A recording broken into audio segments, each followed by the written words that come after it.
Hi, everybody. All right, it's recording now. I'm going to wait a little bit, about 30 more seconds or so, for anybody else to join.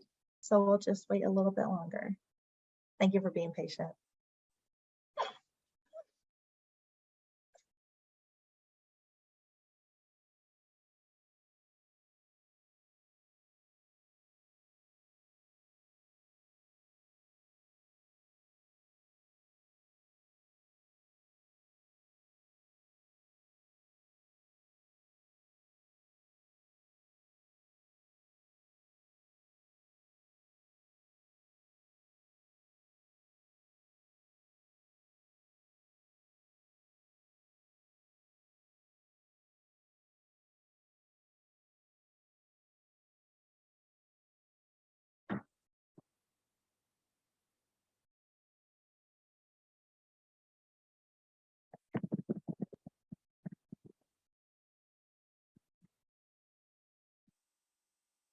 All right, so it is 6:01. I'm going to go ahead and get us started.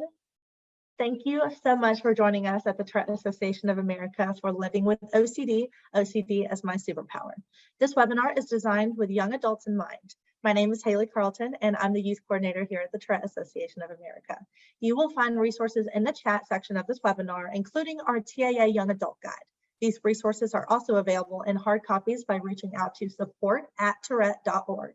I'd like to introduce our presenters for tonight's webinar, Dr. Shannon Bennett and Izzy Lieberman. Izzy Lieberman is a 17-year-old senior at Viewpoint School in Calabasas, California. When he isn't playing on the varsity football team, he can be found working at Paxton Clothing in the local mall or working on a student film with his classmates.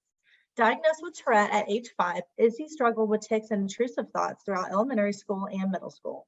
When his younger brother also was diagnosed with Tourette and was consequently bullied at school, Izzy decided to intervene. He became an official TAA youth ambassador in 2020 and has enjoyed educating teachers and students alike about what Tourette is and, more importantly, what Tourette is not. Dr. Shannon Bennett is a licensed clinical psychologist with expertise in cognitive behavioral interventions for child, adolescent, and adults suffering from OCD, anxiety disorders, tic disorders, or related conditions. Dr. Bennett is co-director of the Weill Cornell Pediatric OCD, Anxiety, and Tic Disorders Program, or POCAP, where she provides diagnostic assessments, cognitive behavioral therapy, and consultations. Dr. Bennett received her BA from the University of Notre Dame and her PhD from Boston University. We will take questions at the end of this presentation. Feel free to put any questions in the questions and answers section on your panel at any time during the presentation. At the end of the presentation, we will ask you to complete a survey. We are funded by the CDC to bring programs like this one to you. Please take the time to fill out the short survey at the end of this program, as your input is valuable for future programming. Thank you and enjoy the webinar. And with that, Dr. Bennett, you have the virtual floor. Thank you so much. Good evening, everyone. I'm very happy to be here to talk with you about OCD. I'll give a brief introduction, talking a little bit about how we understand OCD, OCD and Tourette, and then I will turn it over to Izzy to share with us more about his experiences. So I'm going to start with very basic things that probably many of you already know, but OCD stands for obsessive compulsive disorder. And when we break that down, the O stands for obsessions, which are unwanted or intrusive, often repetitive thoughts. They can be images, urges, or impulses that often make us feel uncomfortable. They bring distress, discomfort, or anxiety when they kind of pop into the mind. The C stands for compulsions, which are typically repetitive behaviors or rituals that are usually performed because they relieve that distress or discomfort or anxiety that was brought on by the unwanted thoughts or intrusive urges. But it really, compulsions, it feels like we have to do them, or often have to do them in a particular way or a particular order. And often people experience this idea that something bad might happen if they didn't perform the compulsions in a particular way. And the D stands for disorder, which is essentially, it means that the obsessions and compulsions are causing a problem.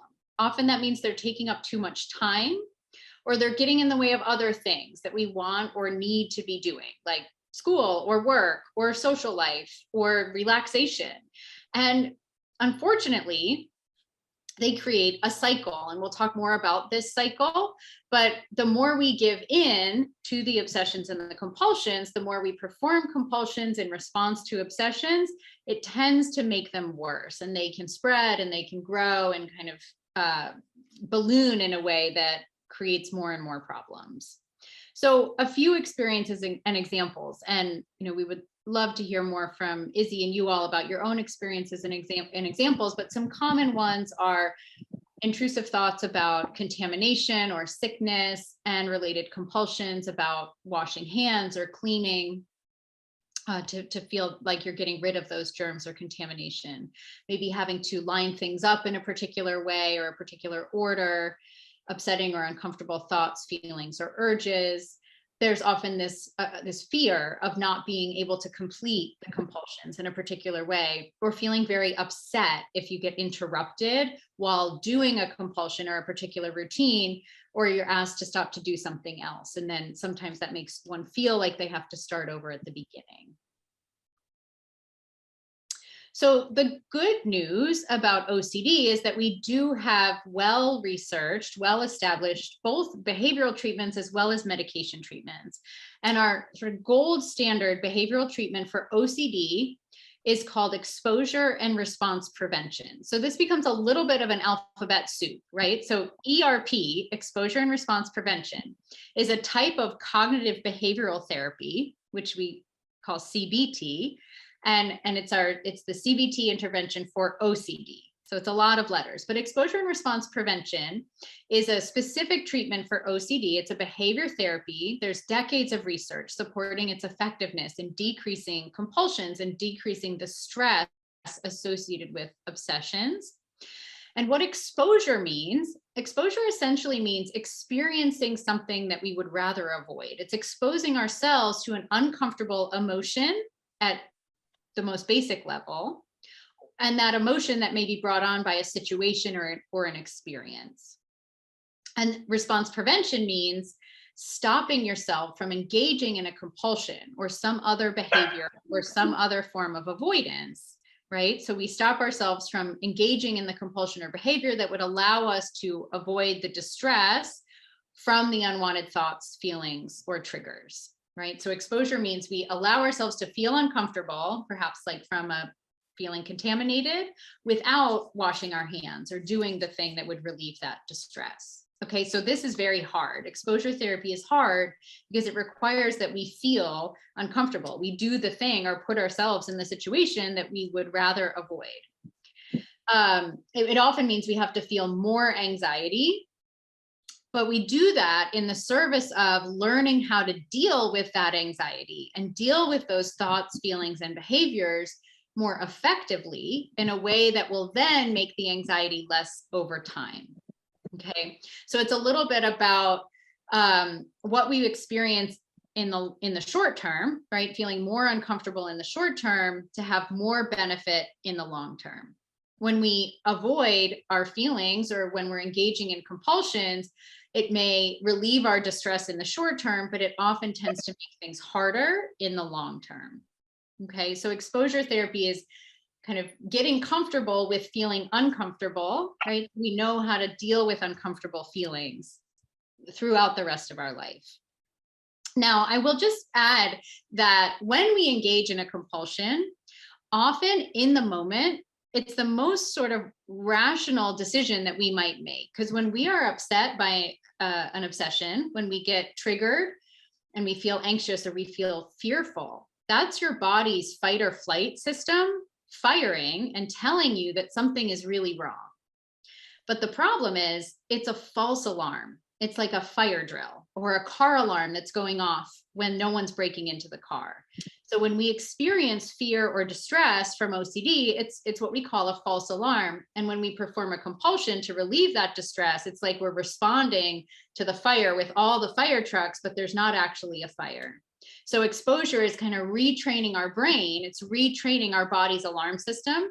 That alarm system is really hard to ignore. That's why it feels so uncomfortable, because our body's alarm system is meant to keep us safe and essentially keep us alive.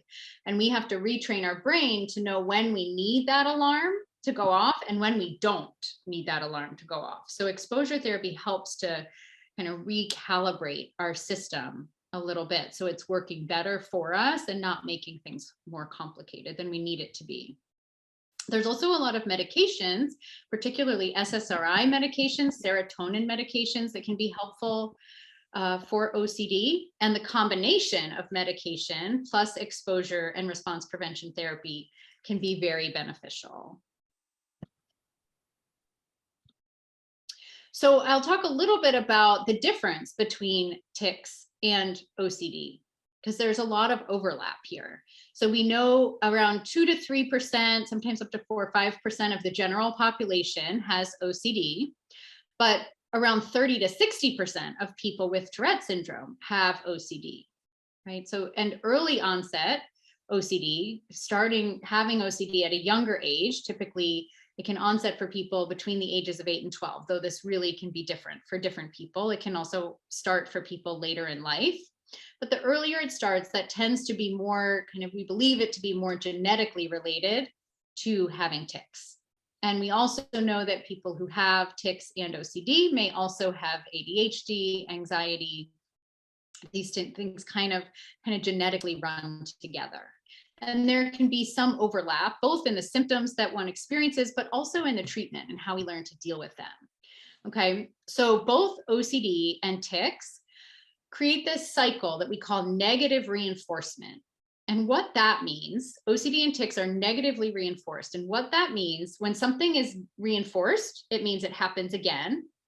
If it's positively reinforced, right, that would mean that thing happens again because something good happened as a result. If it's negatively reinforced, that thing happens again because it takes away something negative.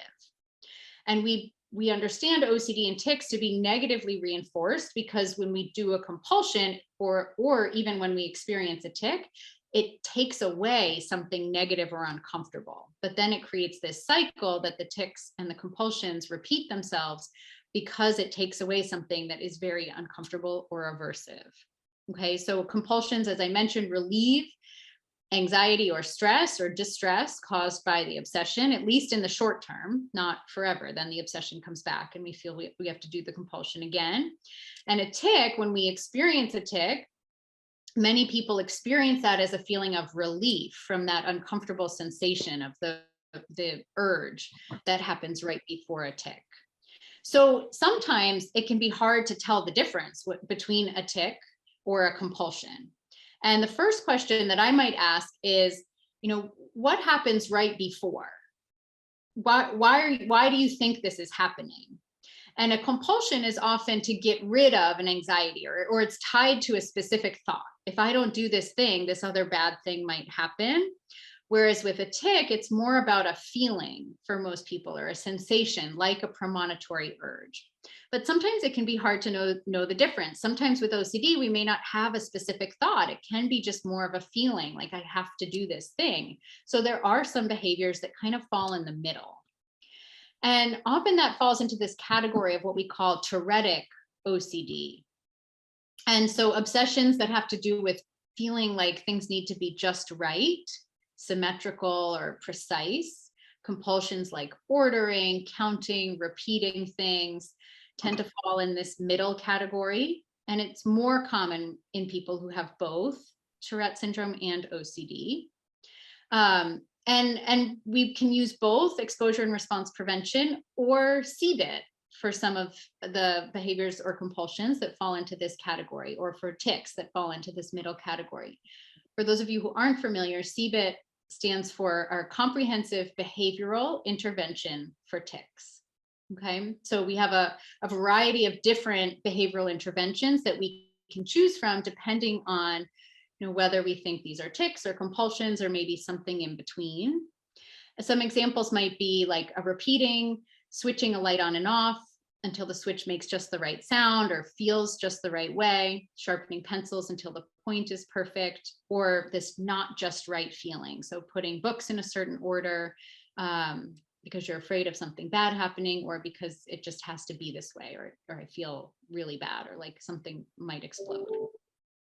So it is important to know how to advocate for yourself, but also to know when you don't have to disclose about OCD or tics, right? So you're here, you're learning about OCD. That's an awesome first step. It's really good to know where to get good sources of information. And the Tourette Association of America has so much excellent information on the website and in their resources so that you can really understand. The more we understand ourselves, the better, the more empowered we feel. We know how to help ourselves. We can learn strategies, and often the less scary it becomes. When we don't really understand what's going on with us, it's a lot harder to know how to deal with whatever's going on for us. So you can feel more comfortable and confident talking about what it is you're experiencing, whether it's OCD or tics. Sometimes OCD might be invisible to other people and they don't understand the distress that you're experiencing inside. And so you may at times need to explain or want to explain why some things are hard for you. So it can be helpful to make a plan, right? Decide what you feel comfortable sharing and why, and practice. It can often be helpful to practice how you might answer questions or describe your experiences to other people. So practice with someone you trust. And you can also decide, with whom. You don't have to share everything with everyone. Attending 504 meetings or IEP meetings, if you have them, knowing your rights in school and at work is also really important. So just a few examples. So for teachers, you might say, it's hard for me to take notes. Can I get a copy from the smartboard? Or I have a hard time filling in bubble sheets. Can I write in my answers instead? To a friend, you might say something like, a doctor tested me and said I need extra time because stuff takes me longer. So in sum, it's really important and helpful to know what OCD is, to know what the most effective treatments are and how they work, so that you know what you're looking for and whether you're getting the best treatments that are available to you. And these can help you feel like you can take some control back so that OCD doesn't boss you around. It sometimes helps to know the difference between OCD, Tourette, and Tourettic OCD. There might be different treatments that could be beneficial. So careful assessment is always important. And it's helpful to advocate for yourself, to practice and feel confident in talking about what your experiences are, to help you get ready to take on challenges in life, develop independence, and feel confident in doing so. So with that, I will turn it over to Izzy, and then at the end, I'm happy to answer any questions. Perfect. Thank you so much, Dr. Bennett, for sharing a little bit of information. Oh, something just happened. Oh, okay. Can everyone hear me okay? We're good? Because my computer just froze up a little bit. Hey guys, so a little bit more about myself that wasn't already shared. I became a Tourette ambassador in 2019 after my brother was diagnosed with Tourette, and I had always struggled with Tourette, OCD, and anxiety, but I never actually really comprehended what it was. So just a little bit of a backstory before I really get into like the bulk of what I'm saying. I was diagnosed with TS when I was 5, and I used to have things happen to me all the time when teachers would be like, I had this one tic where I would like roll my eyes or something like that, and I would have teachers who would think I was being rude or something like that, and I would just always, in general, always knew I was different in a sense. And once I got to middle school is when I really started taking on performing, because in my mind, I was like, if I perform, I can try and be someone else. Because at the time I was very insecure for like about my diagnosis and stuff. So I started performing, and I realized that when I was performing, my tics and honestly all compulsions just went away.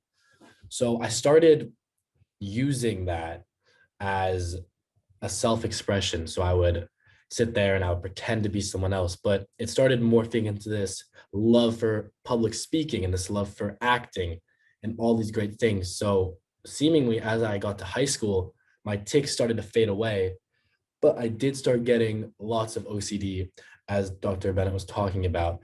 So I did experience things like she was saying about washing your hands, or if I don't like knock on wood for something, the thing that I was worried about is going to actually happen. So things like that in general did affect me.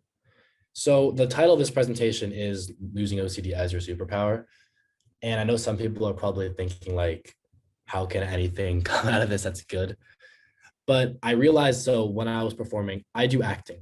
and I was on a Disney show when I was a freshman, and big part of acting is memorizing your lines. So for a lot of people, it's very difficult to memorize lines, especially pages and pages so fast. Like I would get the script a day in advance before I had to shoot. So I had to memorize like 8 pages of lines before I could actually go into work the next day. So for most people, that'd be overwhelming. But as someone with OCD, I already am so used to reading things a bunch of times because one of my compulsions used to be I had to sit there, and if I read something, my brain would tell me you have to go read it again. So I would sit there and seemingly I'd memorize 8 pages of lines in 20 minutes because I would reread it so many times and my brain would just latch onto that information. So overall, I just ended up excelling at that. And that is part of the reason I use OCD as my superpower. Another way I use it is, it was mentioned by Haley that I play football. I started playing football my sophomore year of high school. And in football, it's the same thing. You have to memorize a lot of plays and all the routes and stuff. And you have to be very good at adjusting on the fly. So I would sit there with my playbook open and I would just redraw all the plays. So if it was like I run receiver. So if I had a certain route, I would draw the route and I would draw the rest of the play out on a piece of paper and I would quiz myself on it. And part of the OCD was I had to draw it a certain amount of times to look perfect. So that just helped me in general with that.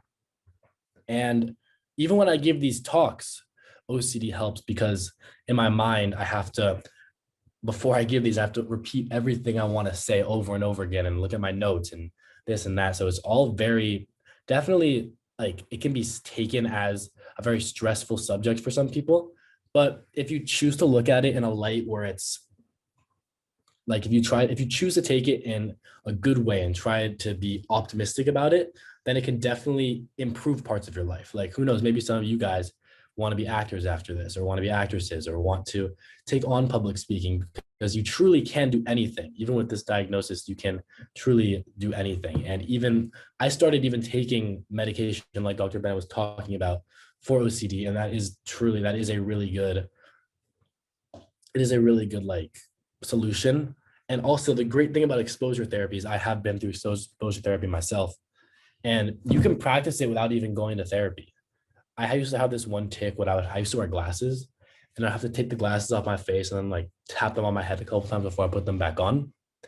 So I went into exposure therapy my first time, and I told her that was like really bothering me. So we sat there, I took my glasses off and we sat there for like 30 minutes and I just couldn't put my glasses back on. I just sat there with them out, like off my face. And when I got home, I realized that the urge to do the tapping thing on my forehead was just gone. So I realized that I can do that without even going to the actual therapy office. I've done it with so many other things. I used to have to check to make sure the water wasn't dripping under all my faucets. And one day I was just like, I'm not going to do it anymore. So I just literally sat there and forced myself not to do it. And it's definitely very straining and very uncomfortable thing to do.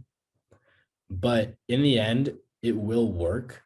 You just have to have trust in the process and stuff like that. Another thing that Dr. Bennett was saying that I do experience is testing accommodations. You should never be afraid to stand up for your rights. And if you need to take extra time to take tests, it definitely is worth it. I just took the ACT.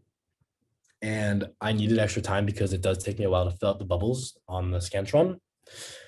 So I got proof of accommodations, and sometimes like some of my friends ask me why I have it. And instead of being like closed off and kind of embarrassed that I have OCD, I choose to tell everyone and advocate for the fact that I do, because then they're very understanding. I'll tell them, they'll be like, oh, that makes sense. They're not like bullies about it. They're not mean about it. They just understand. And testing accommodations, if you need it, are very helpful. I also have a typing accommodation at school where if I have to handwrite an essay, I'll end up just being able to type it instead because it's just what works for me in my life. So, and like, yeah, it definitely, like some of my friends, when they see that, they think it's like, why do you have to do that when I have to handwrite it? And I just explain to them that I need it more than other people.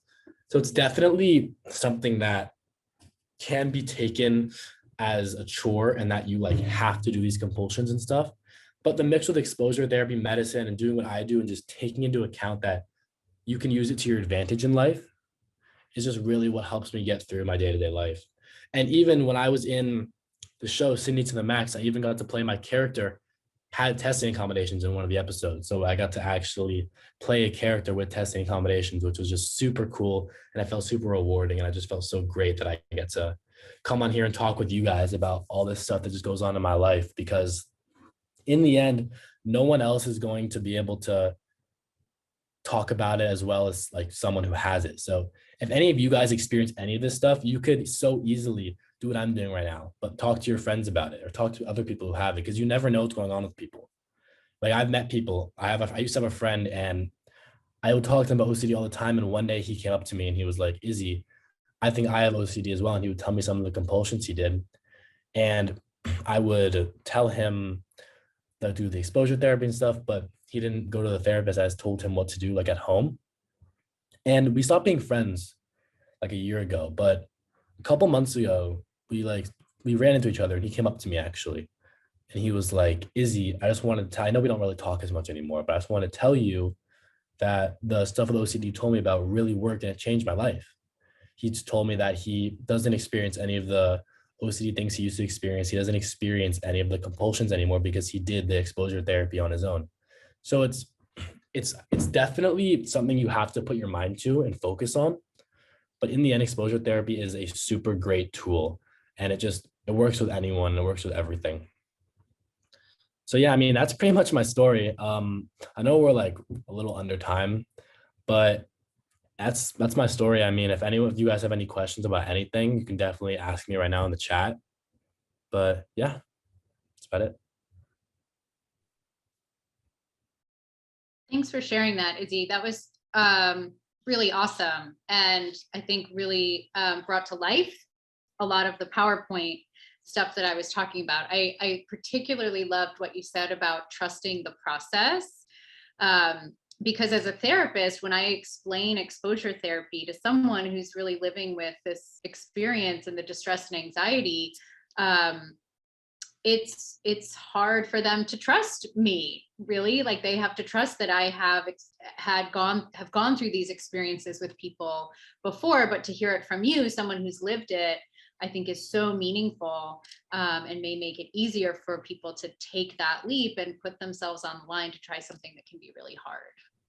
Yeah, definitely. It's definitely all about the process, and it's all about just trusting it and knowing it's going to be hard and accepting the fact that it's going to be hard, but pushing through it and persevering and using it to your advantage, like I was saying. The other thing that I think I tell young people sometimes is that learning these skills when you're young essentially can help you for the rest of your life. We have to live with stress and anxiety. It's a part of life. We can't avoid it. Unfortunately, I wish we could. So going through something hard sucks when you're young, but it also can empower you, as you described, with skills and strategies that can help you in other areas of your life as well. Yeah, definitely. So we have some time for some questions. If any of you guys have any, you could type it in the Q&A section and we have some time. We'll just answer them. Thank you so much, Izzy. Actually, we do have one question for Dr. Bennett. Do you ever get stuck with OCD in an important moment, like when you're taking a test or if you're filming? Oh, that one's for Izzy. I'm so sorry, not for Dr. Bennett. Let me ask that question again for you. Do you ever get stuck with OCD in an important moment, like when you are filming or taking a test? And if so, what do you do? That is actually a really good question. So like I said, I definitely have experienced that before, specifically when filming, because OCD does come out in high stress situations. So when I'm filming and the camera's on, I have experienced compulsions before. And in the moment, I just think to myself, this is like exposure therapy. It's the same thing. You're doing it in action. It's not like you're in a comfortable place sitting at home. Because I remember when I went through exposure therapy, my therapist told me to sit down and do it at night when you're about to go to sleep, because that's when your body is the most relaxed and you're like in a great mental place. But as you get better and better at it, you realize you can do it in your day-to-day life whenever it comes up. Like you don't have to force it. Like I said with the glasses example, like I forced to take my glasses off, but once you get better at it, you do it in the moment. So when I was filming in the moment and I got these compulsions, I would just tell myself it's exactly like exposure therapy, and I have to sit there and just power through and do what I have to do. and it will go away naturally. So that's my advice for that. Yeah, often when we are doing exposure therapy, many therapists will suggest doing it gradually and kind of working your way up from easier to harder. And this can be true for behavior therapy for tics as well. But ultimately, you want to work towards using these strategies in the most important and maybe most challenging settings and situations. So that may be, we can't always work our way up. Sometimes the challenges just come and we have to deal with them. But if you have that opportunity to work your way up, then using these skills in the most challenging settings where you might need them is really important. Awesome. Well, we got some more questions. Oh, we have a comment from Mark Giovan. Oh goodness, I hope I don't butcher this. Mark Giovinazzi. He said, "Great perspective, Izzy. Thank you." Awesome. Thank you, Mark. I appreciate that. We have another question from John L. Bean. Hi, John L.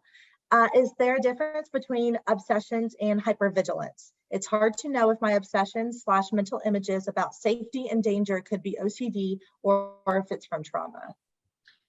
That's a great question. And something that I would recommend talking about really carefully with a therapist so that they can really understand all of your experiences and help make that what we call differential diagnosis. When there may be more than one thing contributing to your experiences, we want to try as best we can to know where things are coming from.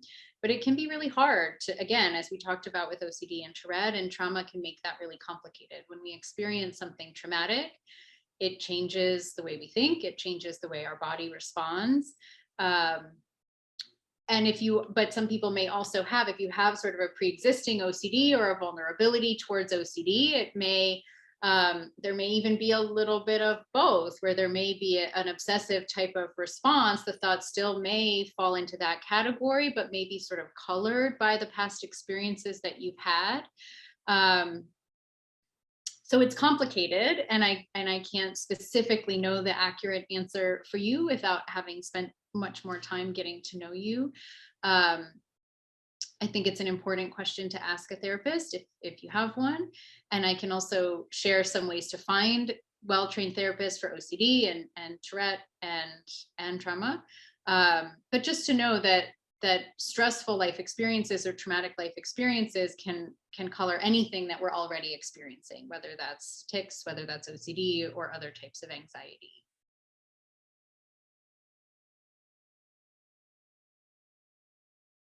Sorry, I was muted. Thank you, Dr. Bennett. Another question from John Glisson. What do you recommend if someone has breathing tics or difficulty doing deep breathing and mindfulness exercises?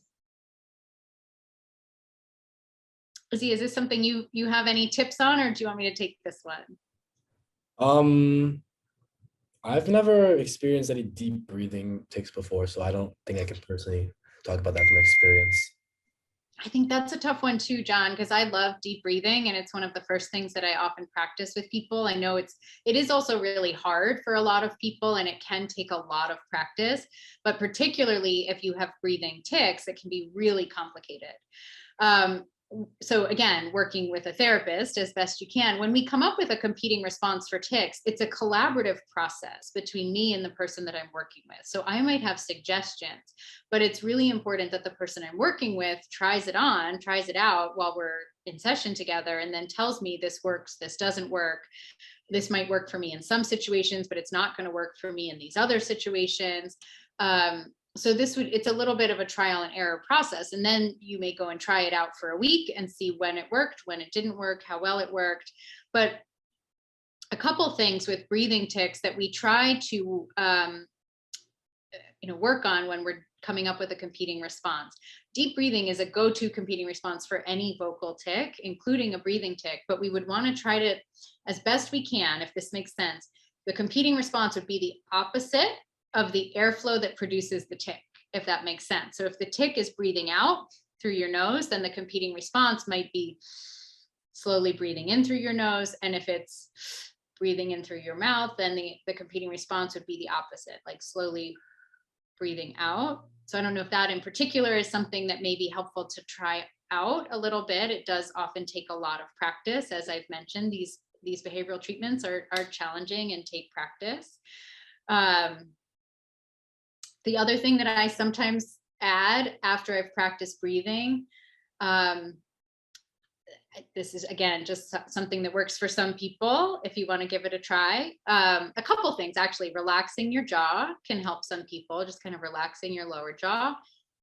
And this is a tricky one, but pressing your tongue to the roof of your mouth for some breathing tics, especially those in the throat, can sometimes create a little sensation that is sometimes helpful. You can't do it and talk at the same time. So that's one of those competing responses that might help sometimes, but not others. I can't talk while I'm doing that at the same time, but you can take deep breaths. So a couple things that might be helpful. Yeah, and just to add on to that, I realized my brother actually does have deep breathing tics like that, and he has done habit reversal training where he will hold in his breath instead of breathing out, and it has proven to help him a lot. Awesome. Our next question is from Ben Brown. Izzy, are your teammates aware of or educated about your Tourette syndrome? What do they think of it and how have you handled it? Yeah, so actually, I am supposed to be at practice right now, but I had to tell it was a great opportunity to tell all my teammates at once that I'm not going to because I'm going to be doing this webinar. But yes, they are aware. And hold on, I can read the questions again. So I'm just going to look. Teammates aware how they think about it and how we handle it. Yeah. So they actually are very nice about it, especially on the football field, because if I perform well, then they're going to be happy. And if I don't do well, they're not going to be happy. But it's never really been about OCD or Tourette with them. It's never just been about like, I'm a human being. They're all human beings. They don't see me for my diagnosis or anything like that. So that's why I would definitely urge anyone, if you are nervous about sharing your conditions with anyone, or just do it with people you care about first. I promise you, no one's going to, unless they're like complete, like just jerks in life and have like, as long as they're like great, normal people, which I'm sure you guys are all surrounded with, no one's ever going to judge you for something you can't control, especially OCD and anxiety. And you can use it as a great opportunity to educate others if they don't already understand. So that's what I'm doing. And you guys can all do that as well. Awesome. Thank you, Izzy. All right, let's see. We still got some time. Okay, good. This one is from Heather Lieberman. This is Izzy's mom for Dr. Bennett. Do you know how much about the device that is being developed to actually help reduce tics? What is it and how does it work? I'm not sure what device you're referring to. If you can be a little more specific, there's so many amazing innovations that are being developed all the time by researchers to decrease tics, as well as OCD and other anxiety related conditions. Awesome. Yeah, I'm not sure what device you might be talking about. If you can elaborate a little bit more on that, Heather. But we do have another question from Janelle. Question for Izzy. You mentioned that you're using your OCD as a superpower, such as helping you prepare for presentations. Do you notice any other advantages you have because of your Tourette syndrome or your OCD? Yeah, definitely. So like I was saying earlier, it helps me a lot when preparing for filming because I get to look over the script multiple times. And one of my like compulsions used to be I had to read certain sentences over and over again. So it would definitely help when I was filming for something or preparing for a role, because I still can memorize things very easily because of my OCD. It's something that I've learned, and people definitely can like see that. It also helps with studying a lot when I'm studying for a test. One of my compulsions will be to write a certain word down multiple times, or just sit there and I'll read like the study guide over and over again. So what ends up happening is I end up memorizing a lot of information, because like it just ends up, my brain just works that way. And also even with driving too, if I like have an OCD compulsion to be super safe while driving and like not be distracted at all, I'm very locked in while I'm driving normally because of my OCD and stuff like that. I just tend to tune everything else out and focus on it. And even with football too, when I'm learning the plays, I draw them up. I said that in the webinar, I'll draw up the plays and just memorize them that way. So I'm a very visual learner, and OCD definitely helps with that, because I will communicate everything and learn through drawing, reading, writing. And that definitely is all heightened because of my OCD.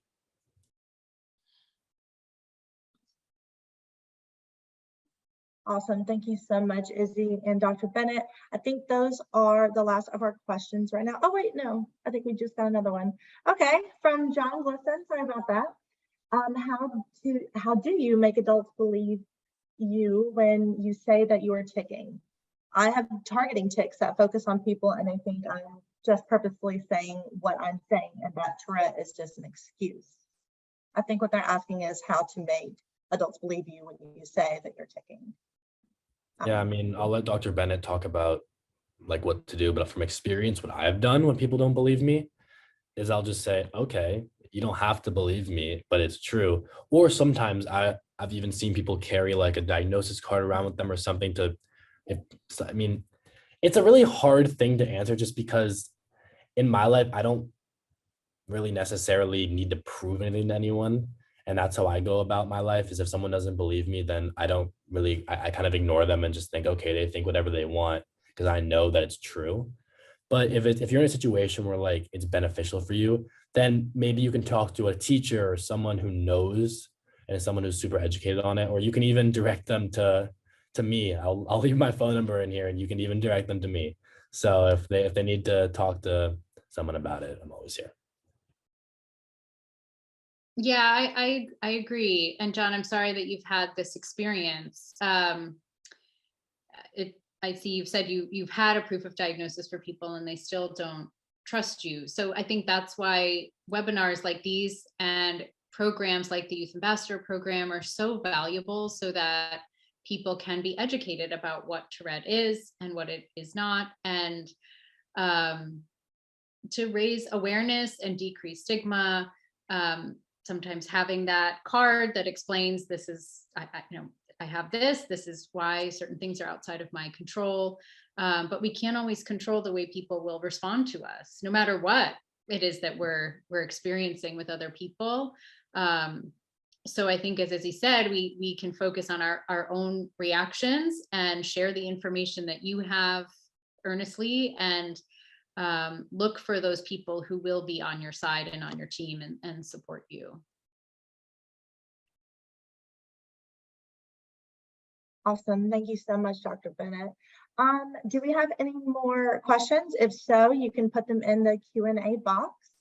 We will be following up with an email if you have any questions that didn't get answered today.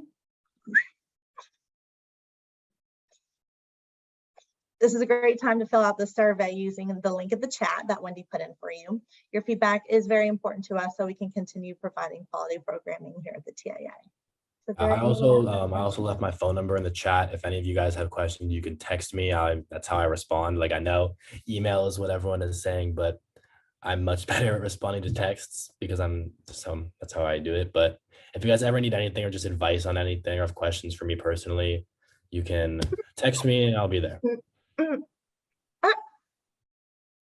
Awesome. Well, thank y'all so much again. And thank you to everybody who attended this webinar this evening.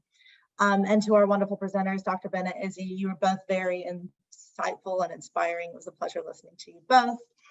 Please, if you haven't used the link in the chat to fill out our quick survey, please do so. We very much appreciate your feedback. And you can always reach out to us at support@tourette.org or call us at 888-4TOURET.